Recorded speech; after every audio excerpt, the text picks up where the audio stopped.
benefits, but they never actually do anything. Our politicians talk a lot, but seldom act, says Mark in Surrey. Well, one thing politicians have been acting on is net zero, and this is going to be an issue in the election as well. And Rishi Sunak has told voters he will not force them to change their car or rip out their boilers to achieve his net zero plan. Speaking to factory workers in Milton Keynes, the Prime Minister said he still wanted to reach net zero, but would not force people to take drastic action prematurely.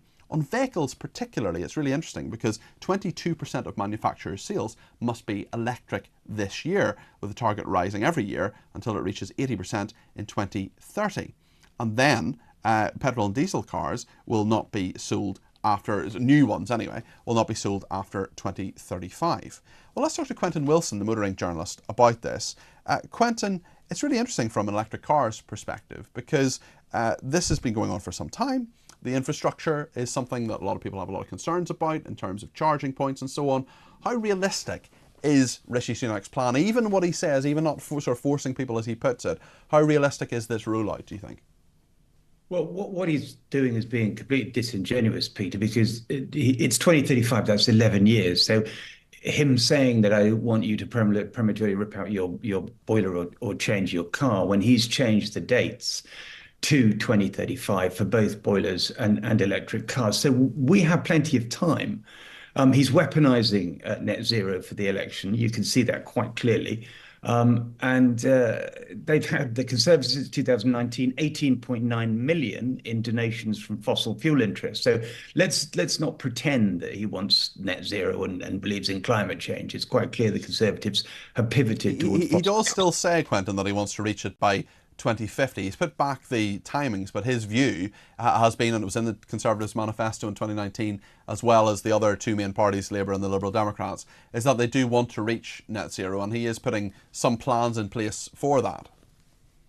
But he's not really doing much to kind of encourage consumers to believe in the new technology.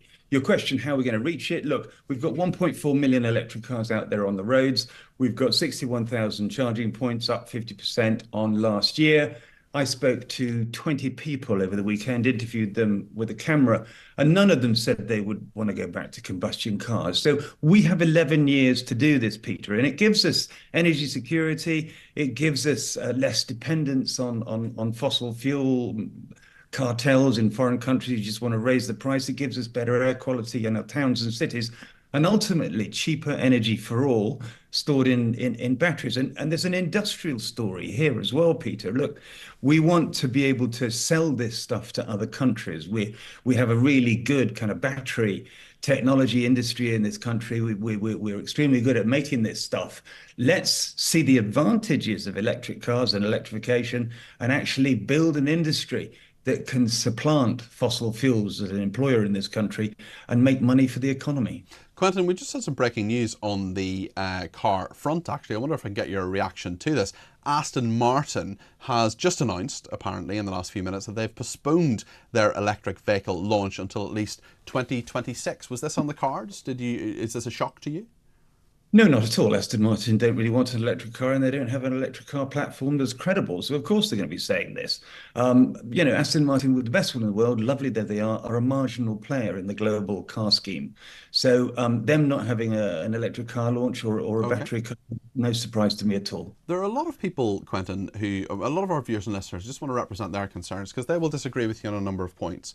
And I suppose a lot of people will say, we're being forced to do this, that there is electric cars, they have the range anxiety, the resale value, the value of them plummets hugely, and the fact that they feel they're being asked to do something that they don't want to do necessarily. What would you say to them, Quentin? Okay, look, nobody's going to force you to stop driving your petrol or diesel car. You could drive that till it and you drop. All we're saying is that by 2035, is that you can't buy a combustion new car or van. So it doesn't mean to see people are stopping you driving combustion cars and vans. In terms of range, look, the average range of an electric car is now 236 miles. I drive nothing else but electric cars and go up and down the country.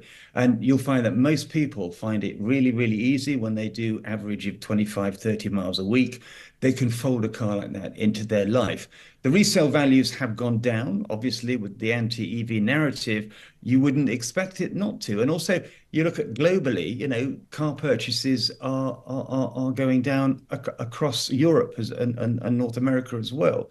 So what we've got though is price parity with petrol and electric cars when they're secondhand. So people say, well, electric cars are too expensive. Now they're saying they're losing value and they're too cheap. What do you want? There are cars out there which are sensational value for money, electric cars, which will do 300 miles to one charge. And clearly 1.4 million people have folded them into their lives, and we never hear from them. So what I would say to people who doubt the technology, who don't think they can live with an electric car, talk to someone who drives one on a regular basis. Well, let's do that right now, because Joe Twyman is here with us. I know you drive them on a regular basis, Quentin, but Joe Twyman is the founder of Delta Pool. We got you in to talk about polling and politics, but you've been driving an electric car. What do you think? I've been driving one for 4 years now, and I love it, and I bought it not for ideological reasons, but for practical reasons, and I will indeed replace it with a new electric car next month. And so it's very much something that I'm on board with. But having said that, I recognise that there are remaining issues around infrastructure and charging points. I don't have a drive, and so always have to use public charging points for that. That can be an issue. It suits my lifestyle. I imagine it wouldn't suit everyone's, and we have a long way to go. But I agree that once you make the move, if it does suit your lifestyle, it becomes a no-brainer. Okay, Joe Twyman, founder of Delta Pool, thank you, and Quentin Willson as well. Thank you. Quentin is a motoring journalist, and Joe has been with me all day, all morning, and into the